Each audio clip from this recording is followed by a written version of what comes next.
Well, the timeline of events before and during the flood is beginning to come together.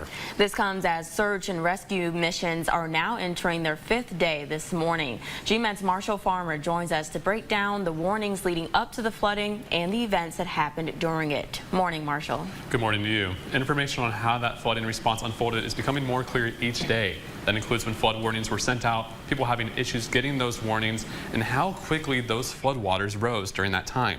On Thursday at around 1 p.m., the first flood watch was issued for the area around the Guadalupe River in Kerrville.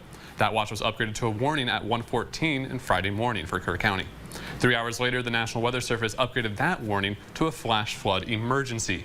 Between 4 and 6 that morning as well, floodwaters caused the Guadalupe River to rise as much as an additional 30 feet in some areas. That's when Kerrville's mayor began getting calls about the situation. I individually did not receive a warning in time. When I woke up, I got a call from the city manager. I got up. What time was that? Oh, goodness. 5:30-ish. I can look on my phone, but about 5:30-ish. When I checked it about 8 o'clock that night, there's a chance of rain.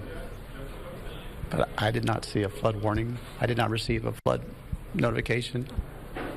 I did not know.